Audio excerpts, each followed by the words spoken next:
नाम होता है देवी धाम, यानी माया का लोक। कितना बड़ा होता है? अनंत ब्रह्मांड होते हैं उसमें, अनंत ब्रह्मांड।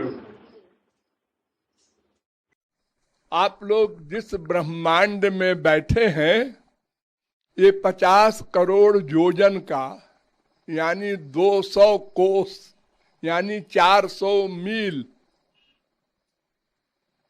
400 करोड़ मील एरिया का अंडाकार ब्रह्मांड है जिसमें आप लोग बैठे हैं। इसमें 14 लोक हैं, जिसमें एक लोक है मृत्यु लोक। मृत्यु लोक में भी सैकड़ों देश हैं वर्तमान काल में।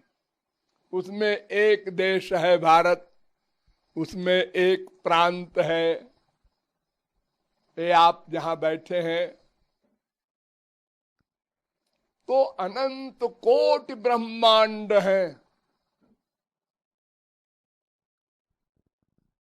ये जो संसार आपका है 100 देशों का, इससे बहुत बड़ा है सूरज,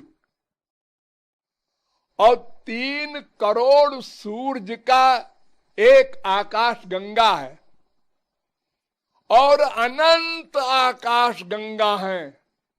उसमें इस सूरज से करोड़ों गुना बड़े बड़े सूरज हैं। आपका ब्रह्मांड सबसे छोटा है। ये चतुर्मुखी ब्रह्मा का ब्रह्मांड है। 4 मुंह है आपके ब्रह्मांड के ब्रह्मा का, 4 मुंह। ऐसे ही 10 मुंह, 20 मुंह, 1000 मुंह, लाख मुंह, करोड़ मुंह, अरब मुंह के ब्रह्मा होते हैं। और जितने मुंह के ब्रह्मा होते हैं, उतना ही बड़ा उनका ब्रह्मांड होता है। और एक एक ब्रह्मांड में 3-3 गवर्नर होते हैं, राज्यपाल जिसे आप लोग यहां इंडिया में कहते हैं। ब्रह्मा, विष्णु, शंकर। एक ब्रह्मा एक ब्रह्मांड को बनाता है, एक विष्णु उसकी रक्षा करता है, एक शंकर उसका प्रलय करते हैं। ऐसे असंख्य ब्रह्मांड हैं। असंख्य ब्रह्मा, असंख्य विष्णु, असंख्य शंकर, असंख्य इंद्र, वरुण, कुबेर, जमराज, सूर्य, चंद्र हैं। इस सारे का नाम माया धाम या देवी धाम है। लिमिट नहीं, अनंत कोटि ब्रह्मांड। इसके ऊपर कारणार्णव है, जिसको बैतरणी नदी कहते हैं आप लोग। वो बैतरणी नदी का घेरा है, उसके नीचे ये माया लोक है, उसके ऊपर परव्योम लोक है। वो माया से परे है, वहां माया नहीं जा सकती। ये चंद्र, सूरज, ये सब वहां नहीं जा सकते। न तद भासयते सूर्यो न शशांको न पावकः। ये माइक जगत की कोई भी चीज उस बैतरणी के ऊपर नहीं जा सकती। तो वो परव्योम है, वो भी असंख्य है। जैसे ये असंख्य माया लोक है, ब्रह्मांड है, ऐसे वो भी असंख्य है। और सबके ऊपर वो वैकुंठ है, वो भी असंख्य है, क्योंकि विष्णु भी असंख्य है। तो असंख्य वैकुंठ के ऊपर गोलोक है। उस गोलोक के बीचों बीच वृंदावन धाम है, उसी को ब्रज धाम भी कहते हैं। तो माया तो परव्योम में ही नहीं जा सकती, फिर उसके ऊपर वैकुंठ, फिर उसके ऊपर गोलोक, फिर गोलोक में भी सर्वश्रेष्ठ ब्रज धाम, वो हमको नीको लागे, वहां जाना चाहते हैं हम लोग। वो जगह है हमारी सबसे रसमयी। बड़े बड़े परमहंस वहां नहीं जा सकते, ये बैतरणी में ही डूब जाते हैं परम ज्ञानी परमहंस लोग।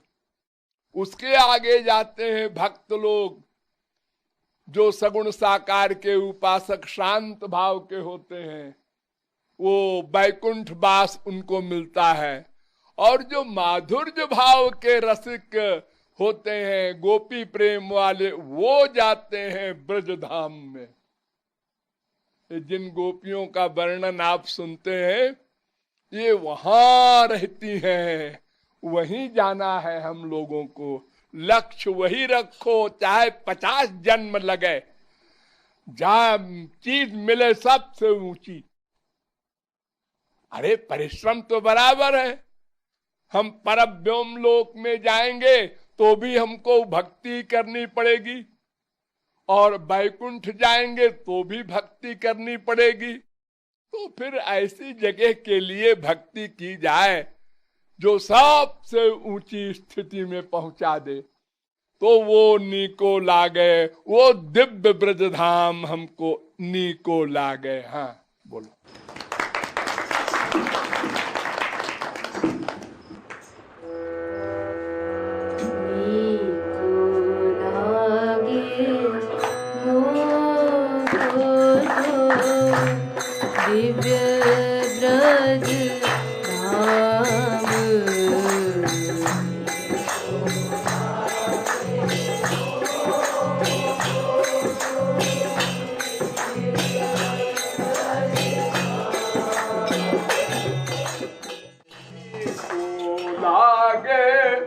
ब्रज बाम गारी खाए श्याम,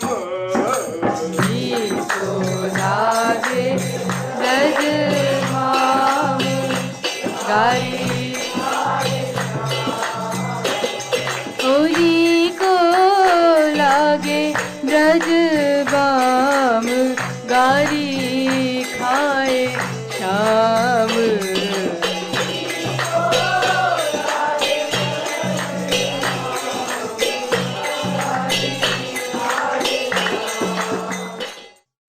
गाली सबसे अधिक भयानक होती है, जिसके पीछे हमारे देश में तो डेली कहीं न कहीं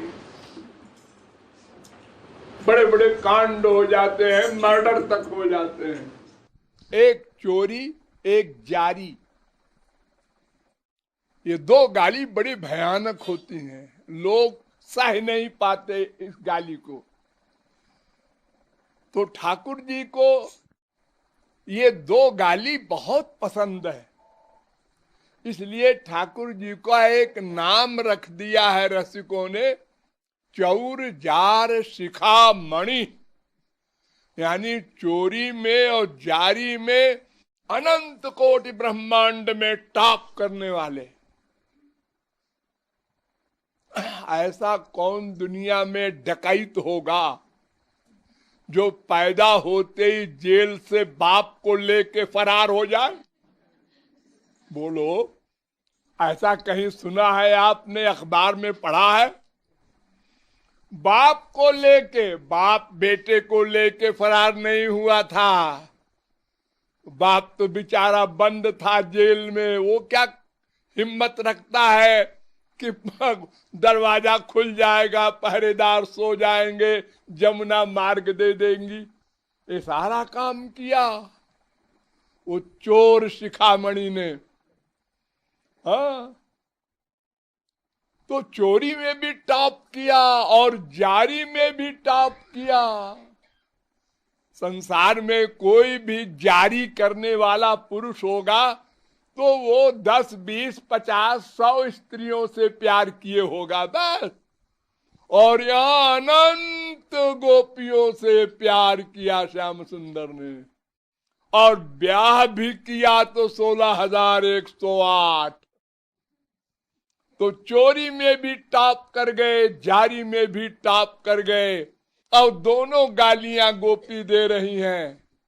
और ठाकुर जी कहते हैं क्या कहा, फिर से बोल। तो फिर जोर से बोलती है, लफंगे हैं, जरा मैं ऊंचा सुनता हूं, क्या कहा। यानी इतनी मीठी लग रही है गाली कि बार बार सुनने की इच्छा हो रही है गोपी से। याद रखिएगा, और कोई गाली देगा तो नोट हो जाएगा नाम अपराध में। ये गोपियों की गाली पसंद है ठाकुर जी को, हर एक की नहीं। शिशुपाल ने 100 गाली दी तो भगवान ने चक्र चला दिया।